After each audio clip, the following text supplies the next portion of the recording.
Hi, Rhea. How are you? Hi, Vishen. Good to see you today. So, really excited about this call because I've heard so much about your philosophies, your ideas, your models of reality on parenting. But as I explained to you when we discussed this call, I love to start by asking people a question to help the audience get to know you a little bit. So, you get to answer one of these two questions. The first one is, what keeps you up at night? Or the second is, what gets you bounding out of bed in the morning? Yeah, those are two really good questions. And the one I'm going to go with is what keeps me up at night.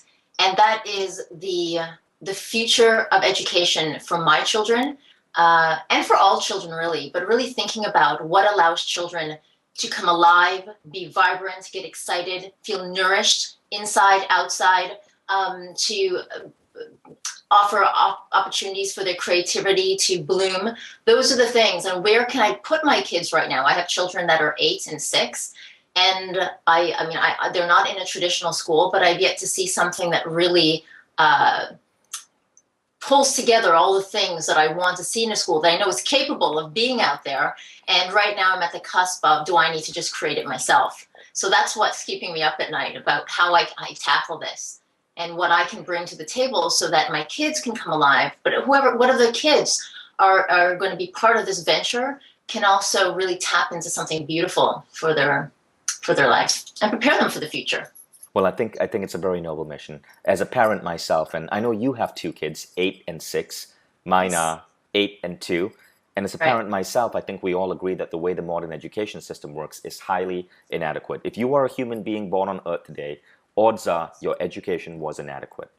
What would I, your future school look like, Rhea, if you started a school? okay. Well, first of all, I would want something that was much more holistic.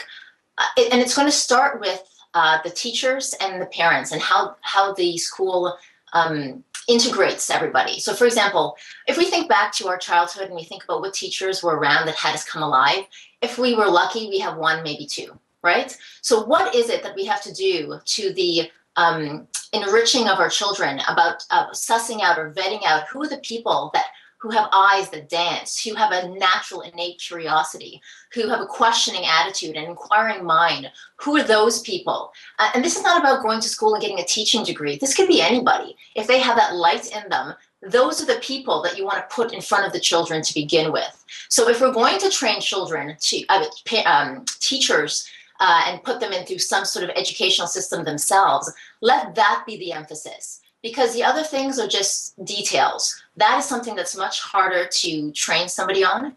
And for example, the ability to even ask questions, that takes an extremely savvy skill set. Like as parents, we ask our kids, okay, so what does a cow say, depending on how old your children are? Or what do you think might lie at the edge of the universe? But inquiry-based learning is where we're able to go 5 levels down into the questions, so the child starts to think about, philosophical ideas about their questions. So that skill set of inquiry-based learning is something that would be integrated.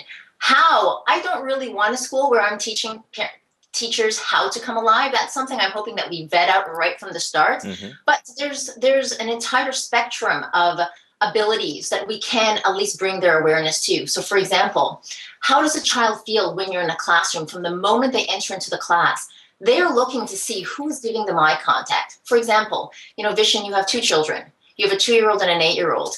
The 8-year-old, simply because of age, is much more aware. They understand the world in a different context than the 2-year-old. Yet when you sit at the dinner table, who your eye gaze thought lands on at the table, when you're talking about astronomy or you're talking about physics or you're talking about something philosophical, right there, your daughter or your son might be making judgment calls on who they are in the context of the family, how important they are, by a simple eye gesture.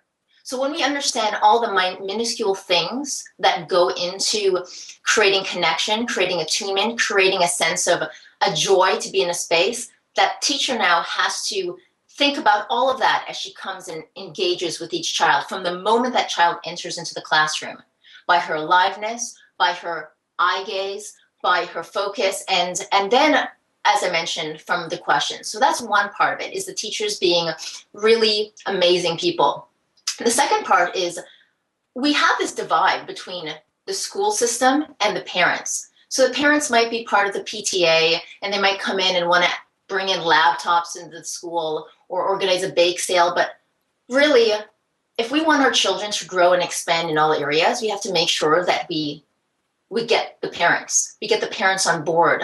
And how do we raise, like, to send a kid to school and have a class on how to build their own emotional intelligence. So for example, how to become self-aware, how to self-regulate, how to motivate, how to have empathy, social skills, which are all under the spectrum of emotional intelligence. Well, it's one thing to have that at school, but if the parents aren't supported and on how they themselves can build that within themselves and then lead by example so that their children want to emulate, then you have a disconnect. So to me, the school of the future is where the parents are learning alongside of the children. That's such a beautiful way of saying it.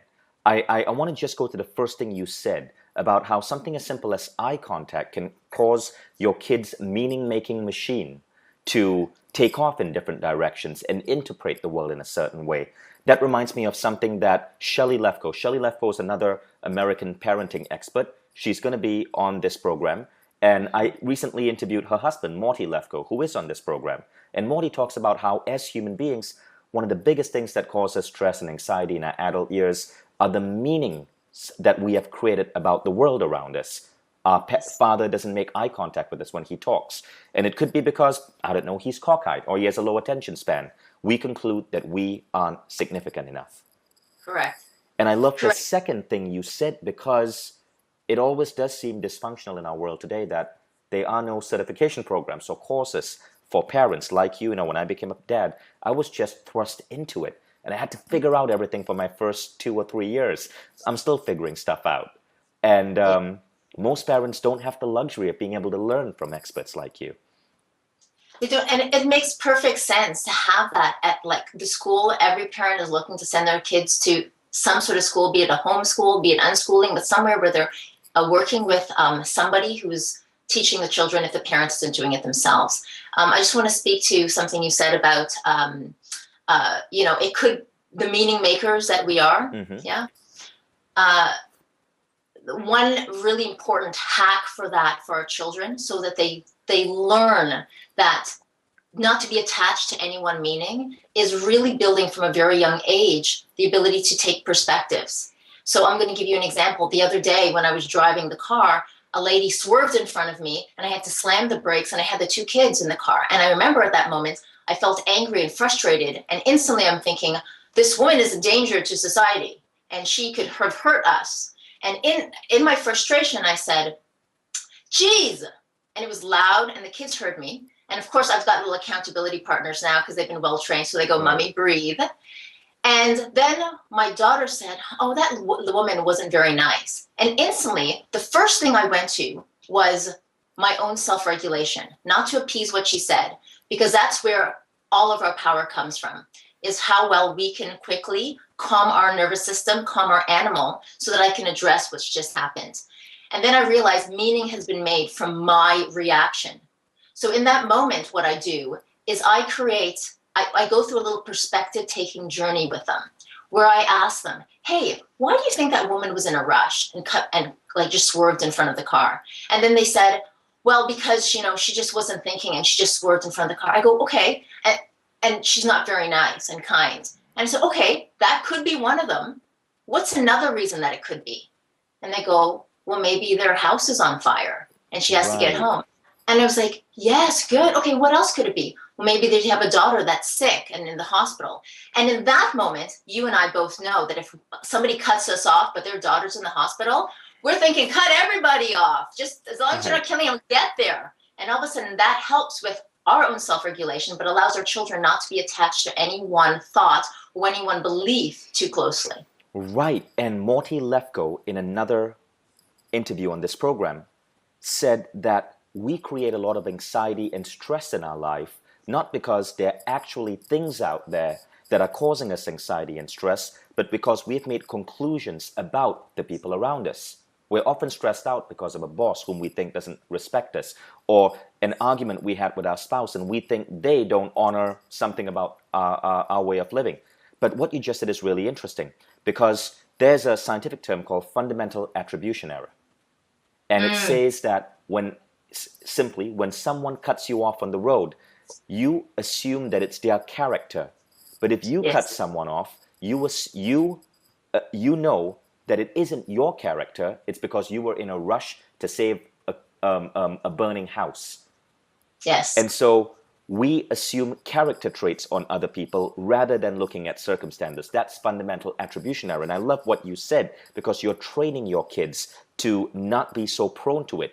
Fundamental attribution error makes us see the world as being a more dangerous place and therefore causes stress and anxiety in our adult years.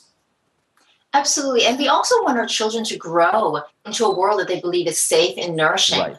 And a lot of that is about the perspectives that we take and how we view the world. And, we can give lip service to something, but if we're not living it, there's going to be a disconnect and their children are going to follow that. So you can't hide that from your children. That is why parenting calls upon our highest self, because you can't tell your child, okay, go up on the stage, go dance with the other kids, go on, like Barney's up there. You have to be prepared to get up on the stage and do your funky chicken and be brave and Right. live it before you can ever ask that of your child. So, and in the process, we all win. We grow into our higher self, our lover, our friends, our husband, our wives, and our children get to watch. That's why I think parenting is extraordinary. And that brings me to the first topic that you were going to train us on, and that is a model of reality that you hold. You said raising a child is more about raising the parental self than the child. Children hold the greatest opportunity for our own self growth.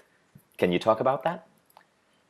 Absolutely. So there's no one on earth that is probably going to trigger us more than our children. They know all of our buttons to push, and our children will tap into all of the wounding and neuroses and pathologies that we all have, even if we came from the most loving of homes. So if we now take the context that our children are here to basically to raise us, we're here to learn from our children. Yeah.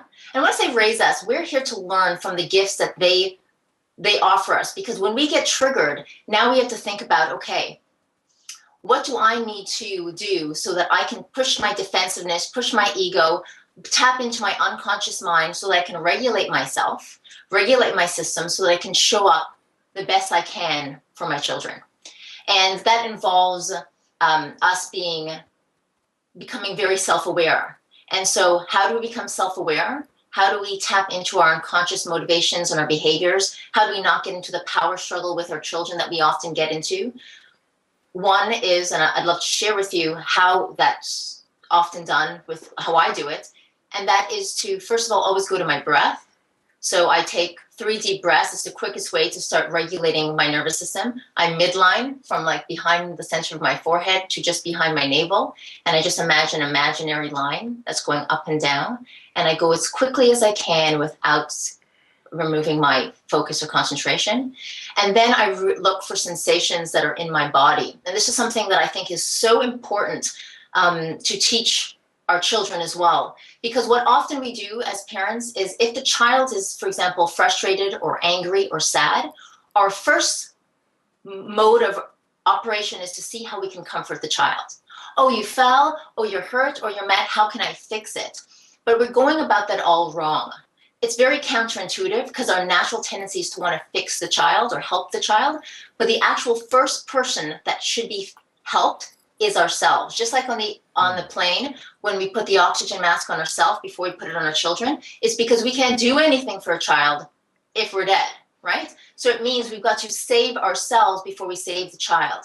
And the reason for that is if we do not put the oxygen mask on ourselves, if we don't look on how we can self-regulate, we are now bringing all of our anxiety, all of our past worry about how our child, what we did, is a child going to be, is a child upset? We want to assuage all of that for them to try and fix it, yet we haven't fixed ourselves.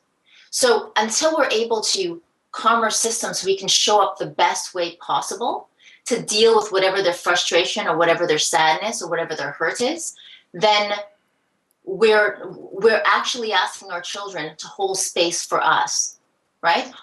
Our children's job is not to hold space for the parent. It's our job to guide and to lead, Right. which means that for us to hold a safe container for their emotions, we first need to regulate our own emotions, our own triggers that are happening, because we want to make sure that the child is helped, that the child is safe, that the child is nourished. And that is very counterintuitive, that we instantly go to the child. What I'm saying is, see about ourselves first, take a moment to get really good at tapping into your body, regulating your system, so that when you go to your child, there's no hint of a tone.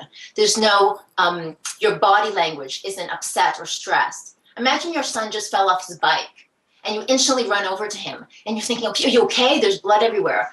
In that moment, you are tense. You're highly energized, you're stressed, you're worried, your face is contorted. Now imagine your child reads all that energy, which just like instantly translates Right. over to him.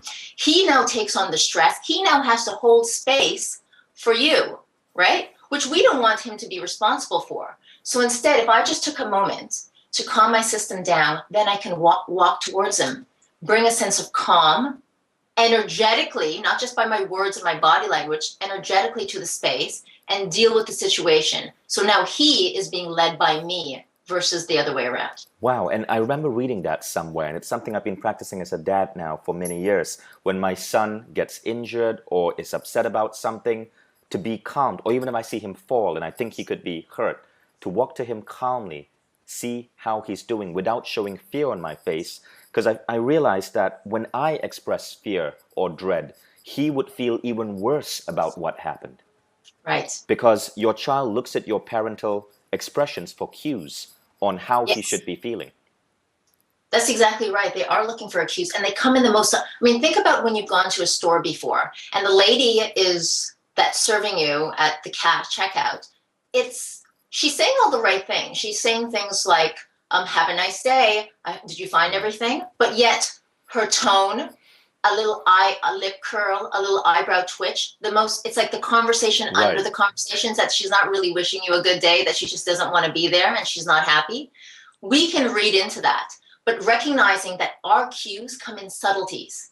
The conversation there's always a conversation under the conversation, and our emotional intelligence is based on how well we can read those very subtle, minute, finite cues. And so, even sharing that with our children is an important opportunity for transparency, for them to understand, depending on the age, but understand how they can regulate and bring calm to the space when they're at school. Even they can be the person who's now self-aware when there's a fight happening between two kids in the schoolyard, or disagreements about whether we should play baseball or basketball.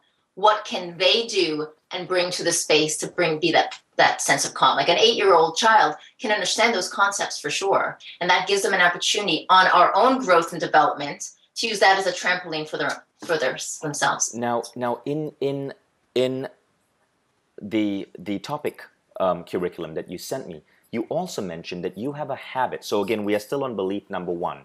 Raising a child is more about raising the parental self than the child. Now, you mentioned that you have a feedback process for getting Yes. feedback from your kids. Could you talk about that? Because that sounds like a really interesting system. Okay, so one of the questions that I've asked my children since they were practically verbal, so let's say around 2 years old, is how can I love you? Or how can I love you? How can I understand you more? This opportunity gives a child, for anything that I haven't become aware of in my day, because bearing in mind, there's a million things that we're juggling as parents. I don't know that maybe they interpreted a tone, because, it's perspective is greater than reality. In their mind, I had a tone. And for some reason, there's like a little paper cut on their heart about the fact that they had a tone for mommy. Meanwhile, I'm busy and I have no clue that went on. So this is my opportunity to clean it up and to understand them. So asking them, how can mommy understand you more? How can mommy love you more? Is there chance in that nice cuddly moment before bed to freely express any pain, any hurt, or anything they want? So I'm going to give you an example. My son, for example, if he could burrow into my skin and live there, he probably would. He's very touchy-feely. My daughter's very different. So she told me once, well, I don't know if I like you kissing me unless I ask for it. So I said, okay. So instead of getting defensive at that or thinking, why don't you want me to kiss you? I asked that as a question. So I said to her, okay, so tell me, how do you like to be kissed? I started to I'm an excavator for information. How do you like to be Right. kissed? Or how do you like to be hugged? Do you like these big tight bear hugs? Or do you just like a soft hug like this? And then we had this beautiful conversation that ensued, but how she likes to be loved and to be kissed and to be stroked and to be held. And now all of a sudden, armed with this information, I can take that. And the ninja trick is the next day I tell her, I'm really working on my hugs or my kisses. How's this going for you? So she's able to give me feedback. The other part of the feedback loop is to ask her and my son, and I encourage parents to ask this, is how did you feel loved by mommy or daddy today?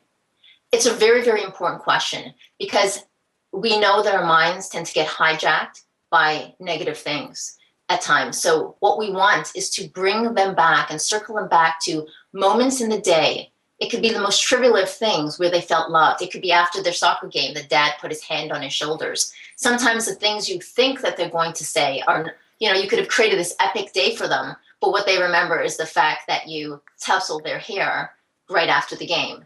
So Right. this is your opportunity now to do two things. One, you get into this feedback loop. So A, I get to get my shoulders squared going, hey, keep it up, mommy, you're doing a good job. And two, they get to understand that in life is about soliciting feedback. Because when I solicit feedback, how could I ever get windows into my own blind spots or my own unconscious unless I'm prepared to ask, right? And if you can ask people that you trust and that you love and that you create the safety, the safe space to give you that feedback, then that holds the power for your own development and growth. But that takes courage. It takes a lot of courage to ask those questions. And I But it's think And I think by doing so, you're also training your child to develop another belief, the belief that they are appreciated enough, respected enough, their opinions are heard, and they can speak up and change the world. absolutely that they have a voice, and that Right. voice is important, right? Absolutely, and they have something to impart to the parents. They get to see us always as a Right. model of somewhat perfection. If we want to kick a ball into a goal, we can do it. If we want to do the complicated math, we can do it. Very seldom do we get to share with our kids where we're struggling, which brings us to another thing, which is share as much as possible where you're struggling in life and what you're working on. There's a lot of transparency that I encourage parents to hold, that I hold with my kids about what I'm trying to overcome, so they realize that it's a process. And instead of having a fixed mindset, they take on a growth mindset of, okay, mom was here, but she's working to get here. And that there's a process that can take me there, and we can break it down together and figure out what's the strategy for that. I see. That's a really, really, really cool tip. I have to start doing that with my son. I don't know why I've never thought about asking him for feedback before. Ria, let's Yeah. go on to the second model of reality that you were going to introduce us to. And this is the idea that building a child's emotional intelligence is much more important than building their IQ. Yeah, so this is something I firmly believe. There was a really great study that was done by MIT with NASA rocket scientists. And basically, let's assume that everyone who's a rocket scientist has a certain IQ. However, they wanted to see, with all these people with a very set IQ, who are the people that became leaders? Who are the people that were able to resolve conflict? Who are the people that were likable and people went to ask questions and for guidance? And they noticed who are happy in their marriages. Those skill sets are what distinguished people with high EQ. EQ, again, talking about how well they can self-regulate, how self-aware they are, how their social skills. Now, if everyone with an equal IQ were to be assessed, and some of them are rising into these leadership positions, then you can see right there that IQ does not correlate to happiness. We spend a lot of time in school systems trying to build our kids' IQ. Who's going to be the top at math? Who's going to be the top of English? But that's why the emotional space is going to determine who you marry, how you handle a fight, how you handle friendships, how self-expressed you are, how nervous you get, how you deal with your own shame and jealousy and frustration. That is what's going to allow you to thrive and keep close, connected relationships with people, and to feel and build your esteem. So I absolutely believe that focusing on how we build that, it's not that IQ isn't important. IQ is important in understanding, how the world works, but building our EQ is going to allow us to tap into all the things that we want in order to be happy, which is our connections with others, or how we handle a fight with our partners, all of those things. That's true. So I believe in modern society, because we need to be so, nothing gets done today without lots of connections with other human beings. This isn't 150 years ago when a solo inventor in a lab like Tesla could invent something and change the world. Everything right now is based on the idea of collaborative societies, and thus emotions are really important. What are some of the systems that you could teach us on how to raise EQ in a child? Okay, so the first one that I think is extremely important, and is that it's how much emotional language we're using with our children from a very, very young age. Okay, so I mean, prelingual, our children are able to understand. So, for example, if we were to give a child a grapefruit and they were 2 years old, we wouldn't say it's a plum, because a plum is an easier word to use, correct? We'd Hmm. say this is a piece of Right. grapefruit. So, knowing that, we tend to be very biased towards particular emotional words, like, are you mad? Are you happy? Are you sad? And on top of that, we have an additional bias of just happiness. Don't cry. Don't be jealous. It's okay. We tap them on the back, smile for the picture. Everything about us is showing that one emotion is better than the other. We never take pictures of our frowny, crying face kids, right? Or when they're Right. angry. But that is real. And then not bad emotions, they're big emotions. And the mindset we want to have, first of all, is to invite them all into our homes and say, hey, what do you have to teach us? Let me explore you. Let me see what gifts you have to bring from my unconscious mind. Teach me something.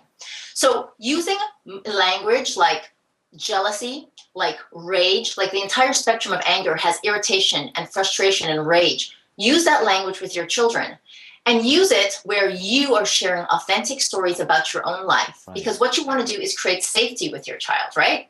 So, how do we create safety? Not allow them to feel like it's just them feeling this feeling. When a child, for example, imagine what jealousy feels like for a 2 year old. Because a 2 year old could feel jealous. Maybe one child has a toy they want. Maybe one child could do a roly poly and they can't. And then jealousy is a big feeling, but imagine how terrifying it is for a 2 year old system.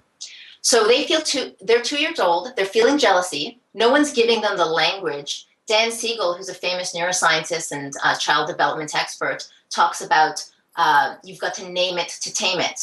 So the minute the child understands the feeling that they're feeling, they don't disassociate from it. Because a scary feeling that they don't have a name for goes, I don't know what this is. It's scary. Don't like it. Then they suppress it. They disassociate, and then we grow up into adults as fragmented beings. So as much as possible with our children, we want to get down to their eye level. We want to regulate ourselves, and then we want to say to them, "Wow." First of all, ask, "What are you feeling right now?" Because we don't want to put words in their mouth. And then if they don't answer, go, "Okay, is it possible that you're feeling jealous?" And then you explain to them what jealousy is. And then all of a sudden they get to start to feel what jealousy feels like on the inside of them. And then you're off to the races. Because when a child can associate their body with their feelings as opposed to their head, that is a really powerful thing. But Because But how do yeah. we do that without, say, making a child feel like they're being judged for being jealous or being experiencing rage? So that's where we have to do the work. We have to hold a context for these emotions in the first place, that they are a gift from beyond. So, for example, when jealousy comes to my door, jealousy is here. I mean, let me create an argument for jealousy, first of all. Why is jealousy a good thing? Jealousy reminds me that I really care about something. Jealousy reminds me that I have a vested interest or a sense of importance about this emotion. Jealousy has taught me about what I like and what I don't like.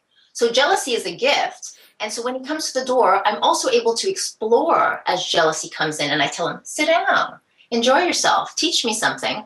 I'm able to ask him questions. This is in my own mini meditation, long before we even get to the teachable moment with the child. Let me explore jealousy. Where did these feelings about jealousy come from? Why did I believe that it was a bad thing to begin with? Why can't I own my jealousy and love it? Because here's the thing. You can never transcend jealousy by wronging it and shaming it. You can never transcend anything by doing that. So there's no make wrongs. What we need to do is bring it in, Right. love it. Thank you, jealousy. Thank you for all the gifts you've brought. Teach me, teach me. And now I can choose now to move from that to a different emotion. But by judging it, wronging it, shaming it, you will never get growth either in our children or ourselves. That's never created change. That's a really fascinating perspective. I'm coming up with this huge list right now of what I want to start experimenting with in my journey as a parent. Now, there are a couple of other really interesting models of reality, and you have so many different systems and models. We can't go through all of them right now, but I do like this one. Whatever my child says to me or feels towards me, solicited or unsolicited, holds deep truths in it. Yes. So whenever your child tells you something, I feel that a more useful place to stand as a parent is with the mindset that what they're saying is true. Because how could I ever know that it's not true? I don't know that. But to hold that perspective, that what they're saying has somewhere in there a kernel of truth, and then that forces me to question if each interaction, each suboptimal behavior that I might see in a child, ask myself, what am I bringing to the table with my child that is creating this result? See, there's a difference, because often as parents, we separate ourselves and go, that behavior, and we point the finger and want to know where it's come from, versus pointing inwards and asking ourselves, how did I show up? What am I doing in the relationship, in the context of my children, that's having them act out right now? And you take the onus off the child. The child is now giving you feedback, and you accept it as, well, there's some window, there's an opportunity here. So this is where I have to look for my ego and my defensiveness, which might come up like a cobra, and go, oh, again, it goes back to self-regulation. How do I calm my system down so my listening is there? So that my eye contact is one of curiosity and engagement. Really? Tell me more. I want to understand this. So when I say this, that makes you feel this way, let me explore that with you. Wow. And I tease out of them the gems that I can take away from my own growth and development. Wow, I noticed that in so many of the systems you're teaching, it baffles me that this didn't occur to me sooner, because really what you're saying is respect your child, like in a fundamental way. Ask them for feedback, ask them how they are feeling. And it seems that, me included, so many parents have this attitude that we are in a way more knowledgeable than the child. They don't know why they're crying. They don't get their emotions. They are just like, little baby human beings experiencing the world. But I love what you're talking about, because your philosophy is to ask them for feedback and to hold ourselves accountable for what they are experiencing. Absolutely. What I believe is the greatest predictor of your child's success is how well we've understood our inner mind, such that we can understand our children.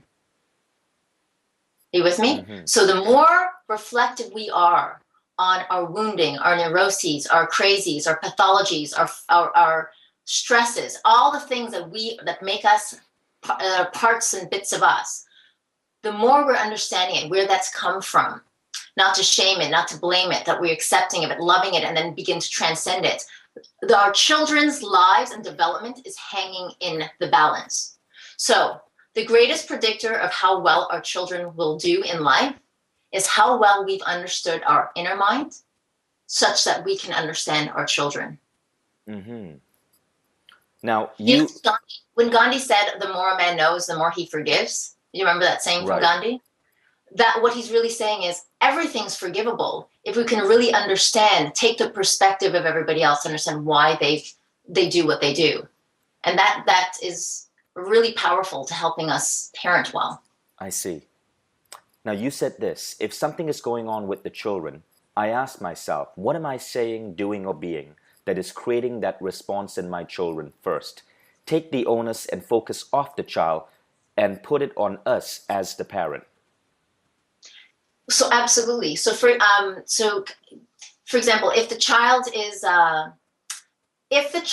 okay, I'll give you an example. Let's suppose two children, a brother and sister, are fighting. So they're fighting together, and instantly I could come in from the kitchen or from outside and just quickly try and make a quick self-assessment of what's taken place. And then make a judgment call on who is right or who is wrong, or try and quickly get some information. And of course, each child is biased to their own view. This is where I have to use a very wide spectrum of thinking here, because now I have to think about the context of everything. So for example, I know that if I have my younger daughter, well, my young daughter play the piano after her elder brother, there's going to be a sense of, which I've intuited, a sense of dissatisfaction that she can't maybe play as well as he can. So now she's doing a comparison. So all of a sudden that comparison takes place. She feels triggered. Then she's holding that in her body because she's mildly frustrated. Then she noticed that I told my son that he's allowed to go out and play ball, but I didn't take a moment and tell her what she could go and she's allowed to play with or whatever. The point I'm making here is there is so much more to the fight than just the fight. There's the context of which child and who's born first, of which child I most identify with, of which child reminds me of me, of which child has the things that I'm trying to work on, but they're triggering me and triggering that part of me that knows I need to work on it. So I want them not to have it. All of this is coming into the space with them. So my job now is to inquire with them, like ask them questions to help elicit what's going on for them individually in those quiet, loving moments. Tap into their innermost feelings so that they feel safe to share with me, and then I get to now grow and add that to my perspective as I interact with them. Does that make sense? Yeah, it does. It does. Let's go on to this model. Time out are for parents. Time ins are for the children. Yeah, so this is a big one when we talk about discipline. And I think that often what parents mistake for discipline is actually punishment. So what is the difference between discipline and punishment? It's punishment, if ever you find yourself triggered and angry and you're doing an act, be it saying something or doing something, and for one moment you tap into your feelings, and you're feeling in any way tense or stressed or angry, chances are you're leading from a punishment standpoint. Yeah. So one of the whereas discipline is there to guide the child. The child isn't considered an adult yet. The child is 8, the child is 10, they're 12, and what they're needing is guidance. And before we can guide the child, we want to make sure that we're in good form to be able to guide them, which means that if we're punishing the child, we're not in good form. That's where people might spank their children, might yell, might say something like, I told you so, and they're energetically creating additional stress. And also paper cuts in the child's heart and resentment. So timeouts are for parents. When your child has done something or said something that triggers you, the first thing you want to think about, if you have the opportunity, is to say, how can I do my quick mini meditation so that I can calm my system down so that I can guide my child or discipline them? And bearing in mind, and this is really important, the discipline doesn't always come right there. Mm-hmm. Because when we talk about like the triune brain and the earliest brain, which is our amygdala, which is where all data comes from. So when we walk through the world, we have data constantly coming into us. And that information instantly goes to our earliest brain, or some people call it the lizard brain, and that's our amygdala, okay? Judgment, judgment, judgment. This is our fight or flight. When somebody is triggered, they are in amygdala hijack, which means that they cannot listen to logic. They can't, you could try and reason with them all you want, and they're not going to hear it. So what we want as parents is to look for the teachable moment. And by the way, that teachable moment might come 10 minutes later, an hour later, 4 hours later. Look for the moment where your child's mind is most hospitable for the lessons, where you can now strategize. Hey, I noticed you got really angry early on and you started pulling things off shelves. Okay, let's talk about this. What could we do in the future? Like, what was going on for you and what could we do? And then now they're part of the strategy.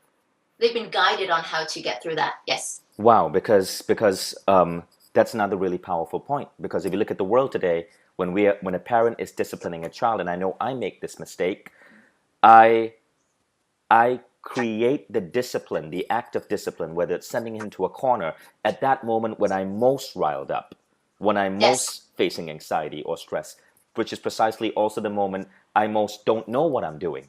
And I'm doing it right on the spot when the kid is screaming or upset, which is the moment when he's least receptive to it.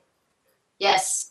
Right. So a good hack for that is something that Dan Siegel came up with, and it's lead with the right, redirect with the left. So basically, what we want, first of all, for our children is integration between their left hemisphere and their right hemisphere, and their upstairs, like their amygdala, where they're going crazy and they're angry, and their higher thinking prefrontal cortex brain, which is where they can reason things out and strategize things. So when our child is triggered and you're triggered, the timeout is where you say, I'm triggered. And sometimes, for example, with your 8-year-old, even with your 2-year-old, you can give them transparency on how daddy is working through his feeling right now so that I can Mm-hmm. be there for you, right? So what I'll say to my kids is, I'm feeling a bit angry right now and I'm feeling a bit tense. I can feel it in my chest. It feels like somebody's stepping on me. So I need to just have a few minutes so I can do some deep breathing exercises and then calm myself, and then I Wow. come back to the situation. Then I'm now in a space where I can listen to my child. This, by the way, is where the left brain and the right brain come in. And this is where so many people kind of miss the mark. So lead with the right brain. The right brain is responsible for big picture ideas. The right brain is responsible for creativity and emotions. The left brain is logic. It loves linear things. It loves logistics. So we often, because we're left brain oriented in school, everything was left to right. We read from left to right.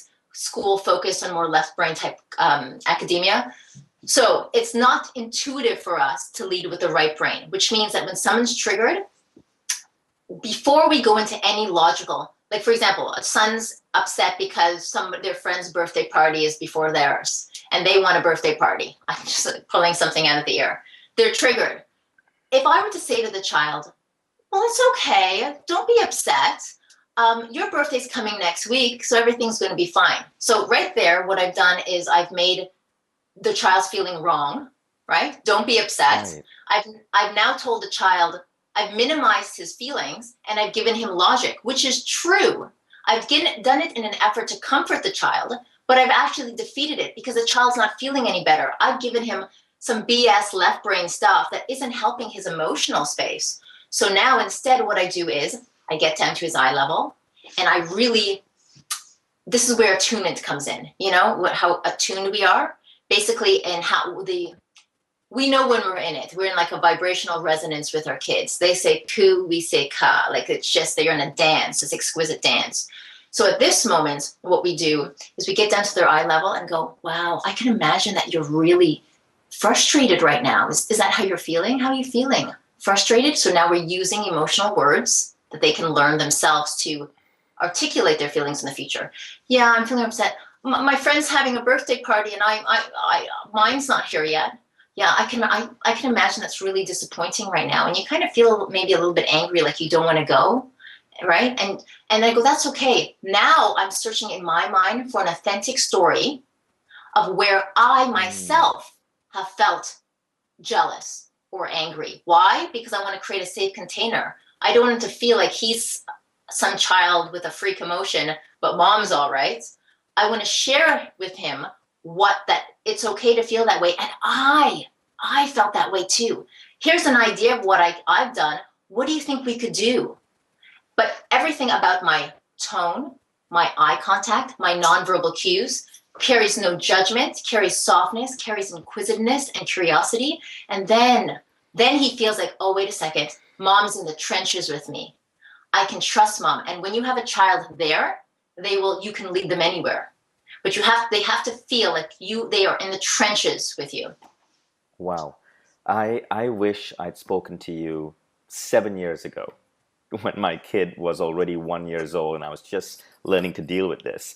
This is one of the most painful interviews I've done with anyone on this program because and that's credit to you because I'm seeing so many massive gaps in what I thought was good parenting.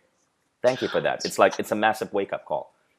Yeah, but just to give you some context for this, instead of seeing it as painful, uh, I have this really big belief that there are no bad moments in parenting, and I'll tell you why. Because there are moments where I've gotten it wrong, you know, as the conscious parent, I've gotten it wrong big time. And through my free self-expression and authentic, vulnerable share with my child, where we work through it, there has been so much understanding and deeper love and connection and intimacy that I wouldn't trade for the world.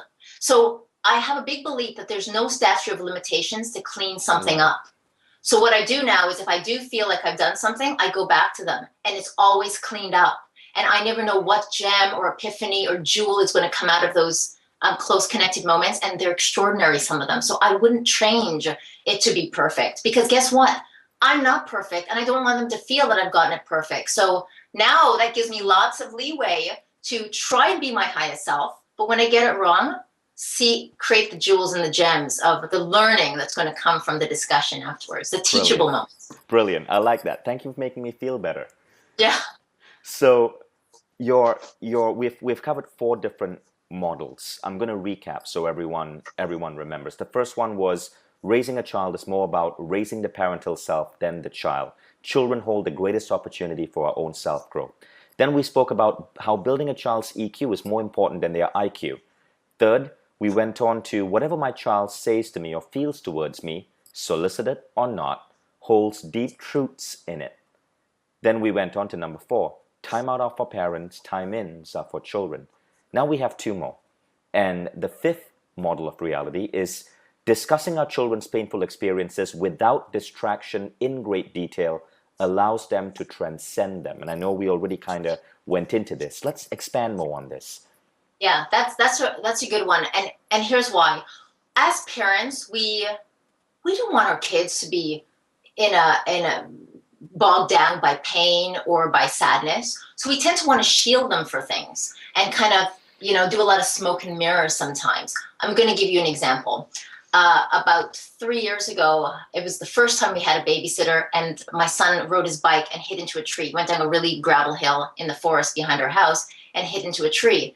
And I remembered that anytime we do smoke and mirrors, our children start to disassociate from feelings, and that's where neuroses and pathologies can come up. So when I eventually saw him, he was covered head to toe with blood, cuts all over him, and a part of me was scared to death after seeing him. He was rushed to the hospital.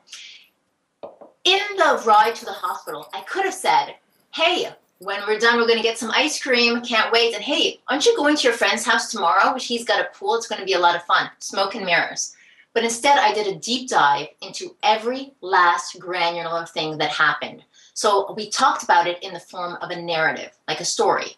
So I just walked through. So you were with the babysitter and you went down the gravel incline in the forest. Is that what happened? Yeah, that's what happened. And then we kept going back and forth. And then you saw blood on your knees and your shirt was all ripped and your head was cut.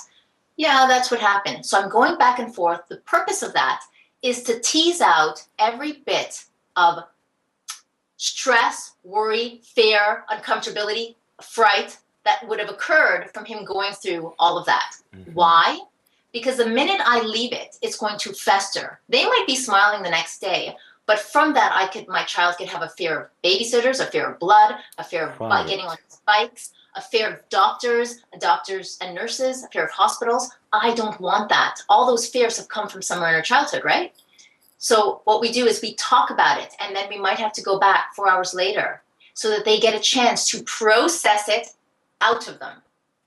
We don't want it. Think of it like barnacles that are sitting in our children, and they're either going to disassociate from the feelings or one day when they're 23, see blood and they faint, right? We don't want that type of stuff. So what we do is we don't leave it any place for it to take root and land and stick to them. And the only way to do that is in the form of a narrative.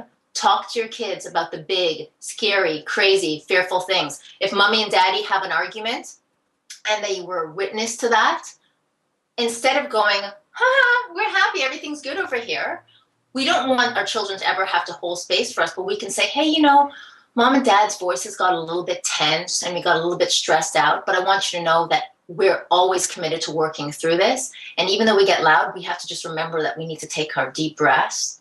and just calm themselves down. So I'm giving them a strategy, but I'm speaking to what they saw or they heard. Otherwise, it just goes in, and then all of a sudden, when people raise their voice when they're 25, they go, "Why do I feel triggered?" Right? And they don't know that that has all come from somewhere, made its way into their unconscious mind when they were very young. I don't want that. No parent wants that. So confront the scary stuff, which means, again, self-regulation, because we have to have the courage to go there I with our children. see.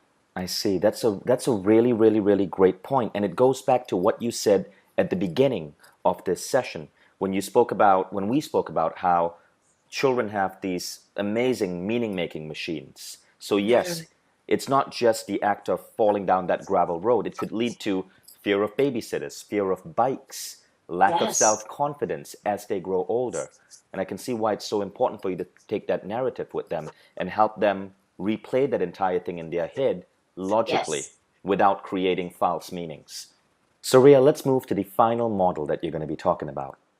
And that is parents who are open, authentic, vulnerable, and transparent about sharing their feelings and experiences create deeper connection and intimacy with their kids. It also helps them lay down the groundwork for their kids' emotional awareness in their life and help these kids have greater relationships with themselves and their connections with others. Okay. So, yeah, that model of reality is a very powerful one for our children to see the parent as somebody that is not. I mean, our children view us as these god and goddesses, like in this eye of perfection at a young age. And when we share authentically, we spoke about this before, authentic stories about where we've struggled, where we're not getting it right. This allows us to where we clean up all those misattuned moments that we have with our kids, where there's a fight or a frustration or some little paper cut to their heart, where we take the time to understand them, attune with them, clean it up so that we're free, we're unbarnacled, we're free, both them and us, as we walk through the world. This allows our children to understand that life is a process, life is a journey, life is about going from creating a growth mindset, that everything can be changed, developed, transcended, transformed. It might be a lifelong process, but that is one of the ways we do that, is by allowing our children to see us not just always in our perfection, because we seem to think that that's what we need to do, is to always feel like we have it together, to always feel like we're in charge and we're the boss and we know what to do. We don't necessarily share where we felt insecure, where we felt jealous, where we felt rage, and then allow them to, love themselves, love all aspects of their being, and then be able to come to us and discuss with us and their feelings about it. I mean, one of the things we all want, especially as our children go into teenage years, we think they're going to naturally want to go and hang out with their friends and leave us. They're not going to share as much. Dr. Gabor Mate, who's a famous Canadian doctor, has written extensively about this, but that's actually a misnomer. That's a fallacy, that children don't want to be and hang out with the parents once they get older, or they don't want to listen. And that can be transformed by all these minuscule, minute, moment-to-moment interactions that we have with our children. So, for example, how do we, like I talk about things like epic goodbyes and epic hellos. So when I encourage parents, like when you're dropping your child off to their school or to their friend's house for a play date, make that moment one where you get down. Whatever was happening in the car on the way there, where you've done a little mini self-regulation, so that when you come to your child and you meet them eye to eye, you can say something that really punctures the moment with a poignancy and a reverence and exquisiteness. Tie your relationship with a bow in the moment of leaving them. Or when they wake up, they've been away from you for 8 to 10 hours. When they've come to you, in that moment, drop everything, get down to the level and go, I am so glad I get to spend the day with you. I feel so lucky. I want you to go there, ask a great question today, and make sure and make a lot of mistakes, because I can't wait to hear them at the dinner table later on. Please share those with me. That makes your child feel like, wow, I like that. I'm connected to that. And that, when your child is 13, 15, and 16, has them come back to the home. Because who in fickle friends is going to give them that? Yeah? Right. Without judgment or no shame. Now, you So also that's a big one. suggest you also suggest within this belief a couple of systems that you can apply. You mention create rituals, create personal mantras, create family meetings. Could you talk about that a little? I'm really big in the creating of rituals of any kind. If we look back to our last year of life as an adult, what do we remember about our last year? We probably remember like big ticket items, like big events. We can't remember maybe a birthday party, maybe a trip we went on with the family, something big. But those minuscule moments that happen day to day of what your child's face looked like with their sleepy hair, and they come and they bound on you, the feeling is somewhere in you, but you can't necessarily recall that unless you happen to capture it on a video camera. So the reason why rituals are so important is the more rituals that you can create as a family. Now, there's lots of rituals. Like Christmas is a ritual for some people. The Tooth Fairy might be a ritual, but sometimes some families have yearly reunions. That's a ritual. But think in the context of your own intimate family, what are the rituals that you can create that create that sense of connection and closeness and attunement with everybody? And don't just come up with it yourself. Invite the children to strategize, maybe in a family meeting, where what can we do together that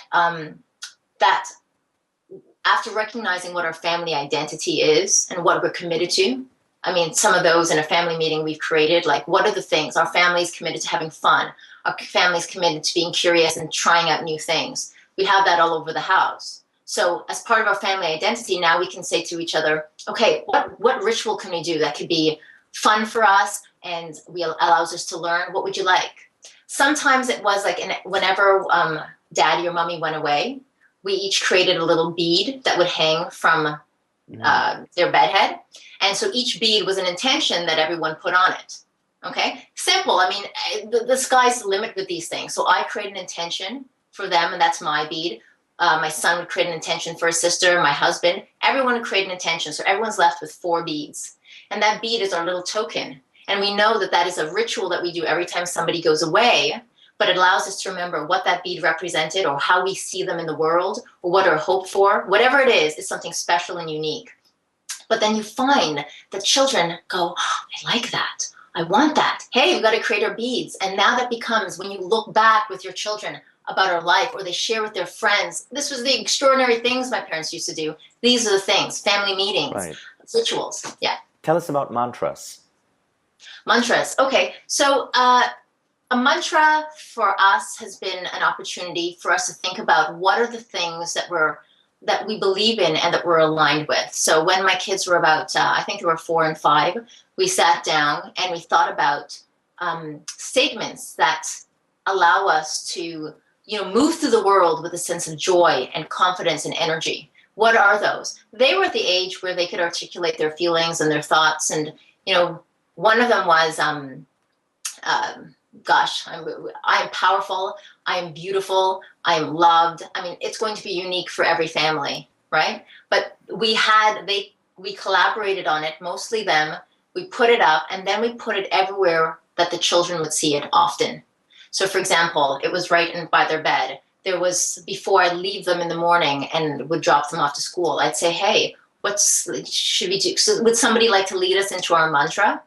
And when they said it where they took a moment of reverence, where it's not like, I'm powerful, I'm brave, I'm loved, where they sat with the emotions of what went into those words that we'd carefully chosen. And now bring us. So I'd ask my son, bring us into it. And because he knows that I'm standing in his power at all times and not judging and criticizing him, when he says it and he's taking a shortcut, I'll tell him, stand in your power and bring us into that space. And he'll say it. And all of a sudden, you can feel something rise in you as a whole carload of the 3 of us, because, my husband, I generally drop them to school, say it. And we feel, and we start our day with it. We do it in the car and we end our day with it. And it's something that's unifying. It's something that we can identify with. They're beautiful sentiments that allow us to feel invigorated in life. And that's how we've created our mantras. So it's a wonderful thing to create in a family meeting and something that children will never forget. So it speaks back to the ritual. You also, and you shared one final system over here, hunt for where I may have created disconnection or am misattuned and clean up the mess as soon as I recognize a transgression. Yeah. So, and we spoke to this briefly before, and that is there's no statute of limitations for cleaning up anything where we behaved or said something suboptimally. For parents, we put a lot of pressure on us to try and get it right. And then a lot of shame and blame and guilt is created within the parent, right? And from a place of shame and blame and guilt, we're contracted. And in a contracted space, we can't give as generously. So the way to not hold on to guilt or even say things that are suboptimal, like, oh, I'm a bad mother, or I'm bad, I shouldn't have done that, is to now go to the child and say to them in a moment, I mean, find those moments where you can have this conversation. For us, it's right before bed. But go to your child and say, hey, I noticed today that I had a tone. I noticed today that I made a bad judgment call on what I did or how I handled that situation. If I could go back in time, here's what I would have liked to have said and done. I'm working on this. I'm trying to be my best self. I'm trying to work on myself. And sometimes I get it right and sometimes I don't. And I'm glad if you could just be also hold me accountable. If you see that I'm doing something that I'm telling you right now that I'm committed to transforming, can you just remind me? And they feel really good about that, because then they feel like it's not just going to happen and then they have nothing to say about it. Can you hold me accountable? And we're not asking them to be responsible for our feelings. What we're saying is, remind me that I need to breathe, or remind me that I need to just take a moment to get into my body or listen to music, whatever works for children. So once we've asked our children to give us that feedback, what can work, and then of course we have our accountability partners, but then really what it allows us to do now is go into the next day. Like, we can't just look at that one moment and go, okay, what can I work on? Let me get some information from you, and then do nothing with it, right? So just like a CEO at a company, if they're wanting to work on their own connection with others, let's say, you're only going to get that through feedback and from doing little check-ins the next day. Okay, I'm really working on not having a frustratable tone when I greet people, or I'm really working on how to make people feel included, not feel so afraid of me. How am I doing? So that's what we want to employ with our children as well. Check in the next day. Go, look, thank you so much for that gift. I'm going to take that and run with it. And how am I doing? How are you experiencing me today? Am I working on it? Because what a great joy for us to square our shoulders and feel like we're doing really well. And that our child can see that what they say is so valued and so important for us to take action on it. Ria, thank you. Yes, that is such amazing wisdom. Love the models, love the system. I'm going to recap so everyone listening gets to really lock this into their memories. The first model is raising a child is more about raising your parental self than the child. Children hold the greatest opportunity for our own growth. Then we spoke about EQ versus IQ and how emotional intelligence today is going to be a bigger determinant of your children's success, and why we need to help create better EQ within our kids. The third belief we went on is how whatever my child says to me or feels towards me, solicited or not, holds deep fundamental truths in him. So we want to get feedback from our children. Yes. Fourth, you spoke about timeouts are for parents, time in are for children. This was where you spoke about how often when we call a timeout or send a kid to a corner for yelling, we're doing it at that moment when we are feeling stress and anxiety and our brains aren't operating at its best. So you have a time out for yourself and then reconnect with your child. And especially when the child is most triggered, that's when they need you the most. Right. Yeah.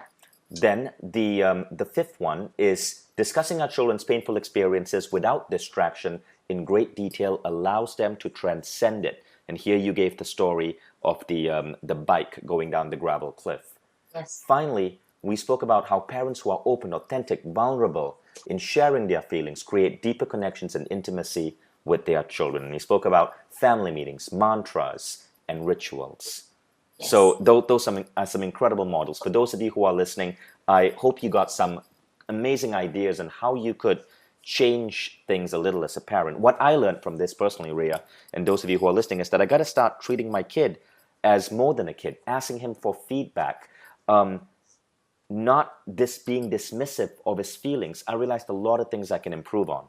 And for those of you who are members of this program, I would recommend that after this interview, there are two other trainings that you should listen to. You should listen to the one by Morty Lefko, How to Be Unshakable, Stress-Free, and Fearless, because he talks about the brain's meaning-making machine. And you should listen to the last 15 minutes of Anil Gupta's training on relationship awareness, because he gives a system called 5 questions to ask at the dinner table, which is an amazing way to get kids and parents talking to each other and sharing their innermost feelings. So I hope you check those out next. Rhea, thank you so much. This was an incredible learning opportunity. You're very welcome. It's a pleasure to be here. Thank you. Is there one final message or idea you want to give out as a final word of wisdom for all the parents listening? Yes, and that is to understand that this is a journey. Conscious parenting is not about getting it right all the time. Conscious parenting is about having the courage to go to the places in your heart and your mind and your being to try and understand yourself so that you can offer the best and the brightest and the most glorious to your children. And that means every day just saying, I'm going to get back on the mountain. It's a lifelong journey, but saying every day, I'm still going to climb that mountain. And that to me is what's extraordinary. And for that, it is always worth clapping for. Thank you. And if people wanted to learn more about you or get your books or to visit you on your website, where should people go? How would we find you? Absolutely. Well, you can go to www.buildgreatminds.com, and I have a video series if you want to take a look at it on how to actually attune with your kids and build really close connections with them. And also, I do have a course on Mind Valley. Awesome. Thank you, Rhea. You're welcome. Take care, Vishen.